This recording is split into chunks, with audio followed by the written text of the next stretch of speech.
Un pilote se précipite dans l'aéroport, en retard pour son vol. Brody Torrance a été contraint de travailler pendant ses vacances à Singapour après avoir frappé un client en état d'ébriété qui avait eu une altercation avec des hôtesses de l'air. Alors qu'il tente de passer les contrôles de sécurité pour rejoindre son avion, il reçoit un appel téléphonique de sa fille, qu'il a prévu de rencontrer à Hawaï après son vol.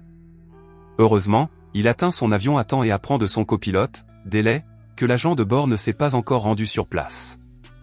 Alors qu'ils discutent, l'officier de bord entre et les informe que Trailblazer 119, leur avion, part pour Tokyo avec 14 passagers. Torrance exprime alors son inquiétude quant à la météo et suggère un autre itinéraire pour le vol afin d'éviter le mauvais temps. Mais l'officier de bord l'interrompt et lui dit que le temps pourrait s'éclaircir lorsqu'ils arriveront à destination, et que l'autre route ajouterait des heures de vol. Ne pouvant s'y opposer, les deux pilotes acceptent.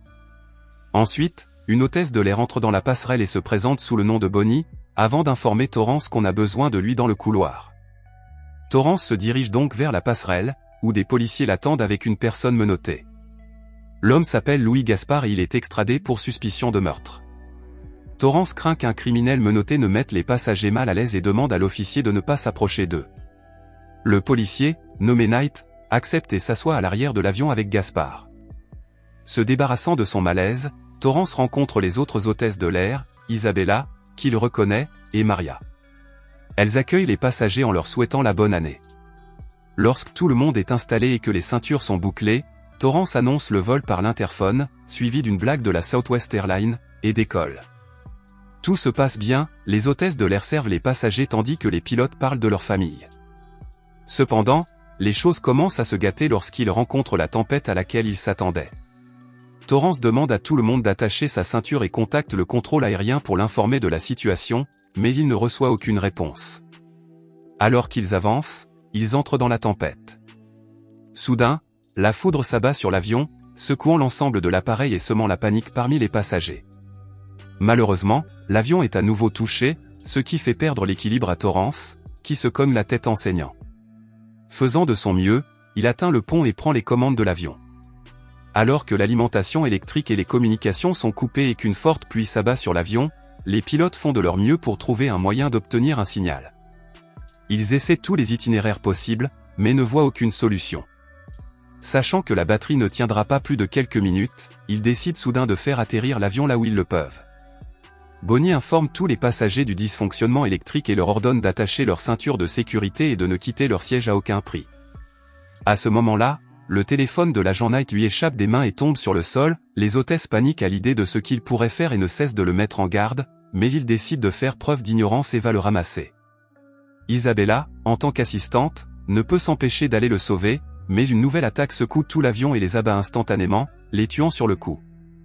Bonnie, horrifiée, demande à tout le monde de rester à leur place, quoi qu'il arrive, et après avoir vu ce qui est arrivé aux policiers, ils n'osent plus bouger. Dans le cockpit, les pilotes trouvent enfin un endroit propice à l'atterrissage, mais il ne leur reste que 3 minutes avant que les moteurs ne s'éteignent.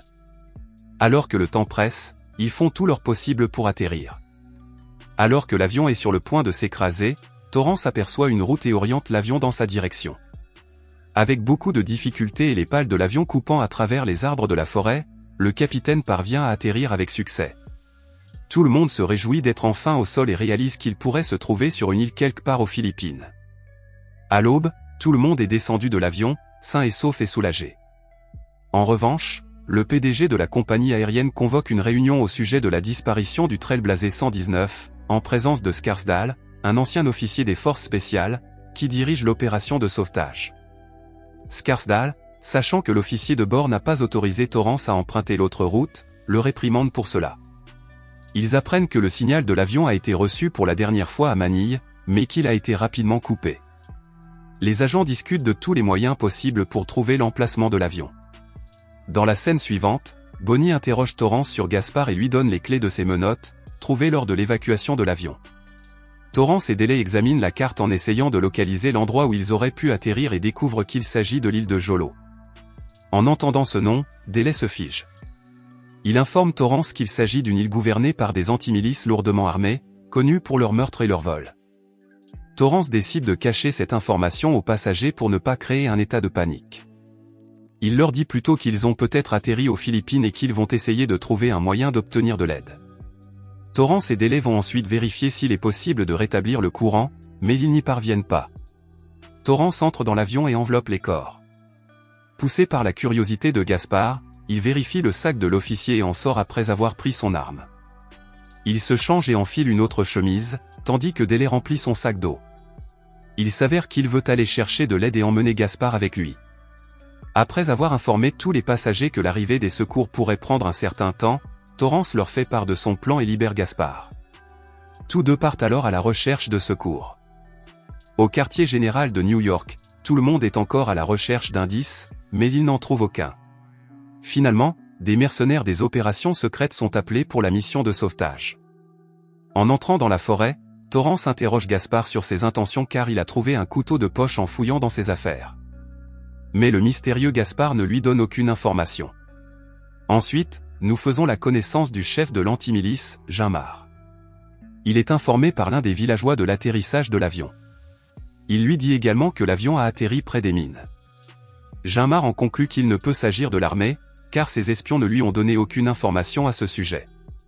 Torrance, quant à lui, est seul car Gaspard s'est échappé à mi-chemin. Il atteint un entrepôt où il parvient à passer un coup de fil après avoir mis en place quelques circuits. Il appelle les compagnies aériennes et les informe de la situation, mais son interlocuteur ne comprend pas et la ligne est coupée.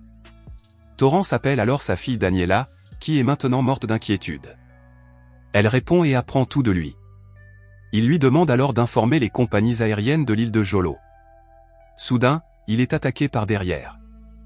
Il fait de son mieux pour se dégager et, après une longue lutte, Torrance parvient à mettre l'agresseur à terre. Au même moment, il entend des coups de feu et prépare son arme. À l'approche de bruits de pas, il rencontre Gaspard qui lui remet une arme. En descendant, Torrance aperçoit une pile de cadavres de personnes tuées par Gaspard. Il trouve ensuite une caméra avec une vidéo, grâce à laquelle ils apprennent que des étrangers ont déjà été cambriolés à cet endroit. Craignant qu'il n'arrive la même chose aux passagers, le duo se précipite vers eux dans la camionnette du voleur. Les passagers se lèvent joyeusement en entendant le bruit des véhicules, mais sont vite désorientés par les coups de feu, sachant qu'il ne s'agit pas de l'équipe de secours qu'ils espéraient. Torrance et Gaspard arrivent juste à temps, alors que les voleurs s'emparent des passagers. Ils prennent de force la liste des passagers à Bonnie et demandent Torrance, mais personne ne leur dit qui il est. C'est alors qu'une jeune fille tente de s'échapper et est abattue sur le coup. Son petit ami crie à l'aide, mais il est lui aussi tué sans pitié. Les passagers terrifiés sont évacués. Torrance tente d'intervenir pour les aider, mais Gaspard le retient, sachant qu'affronter les voleurs en tant que capitaine serait de la folie. Ginmar ordonne à deux de ses hommes de prendre aux passagers tout ce qui pourrait leur rapporter de l'argent. Gaspard et Torrance le capturent et le forcent à donner des informations. Ils découvrent alors qu'ils se dirigent vers le village de Danduli, mais ne parviennent pas à obtenir plus d'informations. Torrance retourne dans l'avion, localise le village sur la carte et laisse un message à l'équipe de secours, ayant découvert que Dele a réussi à réparer le système éclectique. Torrance et Gaspard atteignent cependant le village où les passagers sont retenus en otage. En éliminant lentement les voleurs un par un, ils rencontrent le reste des passagers. Heureusement, un seul homme monte la garde et le duo parvient à les libérer et à les faire monter dans un bus. Mais s'échapper ne ferait qu'alerter les autres, alors Torrance va distraire les voleurs, au péril de sa vie. Il salue le chef et fait semblant de ne pas savoir qui il est. Ce geste finit par le toucher. À ce moment-là, l'équipe assignée tire sur les voleurs et finit par tuer plusieurs d'entre eux. Il s'avère qu'ils ont rapidement atteint l'avion et les passagers à l'aide d'un message. Ils rejoignent rapidement la sécurité du bus avec Torrance. Ginmar est furieux de la situation et ordonne à ses hommes restants de se rendre à l'avion. En chemin, Torrance apprend qu'aucune équipe de secours n'arrivera sur place avant 24 heures. Shellback lui demande alors de l'aider. Ils atteignent l'avion et Torrance demande à tout le monde de lui faire confiance une dernière fois et de monter dans l'avion, car c'est le seul moyen de sortir de là, et tout le monde est d'accord. Torrance demande à l'équipe de secours de l'aider à gagner du temps jusqu'à ce qu'il ait réparé quelque chose. À ce moment-là, Ginmar arrive et attaque, blessant l'un des passagers. Jasper trouve le sac contenant l'argent des mercenaires en essayant de faire reculer son fusil. Au moment de partir, tout le monde monte, sauf Gaspard. L'homme de Ginmar prend un RGF pour toucher l'avion, mais Gaspard le tue juste à temps, sauvant ainsi l'avion. Prêt à tirer sur l'avion, Ginmar gare sa voiture devant l'avion et pense pouvoir l'arrêter. Mais Torrance, qui n'a pas l'intention de lui faire plaisir, fait décoller l'avion à travers eux. Avec l'aide du trafic aérien enfin connecté par l'équipe de secours, ils trouvent un aéroport proche à peine atteignable avec la capacité restante de l'avion. Torrance parvient à faire atterrir l'avion dans un endroit où, cette fois, il n'y a plus d'assaillants. Il félicite les passagers, qui l'applaudissent. Enfin, tout le monde descend de l'avion. Le film se termine lorsque Torrance descend de l'avion après eux, tel un héros qui a sauvé de nombreuses vies.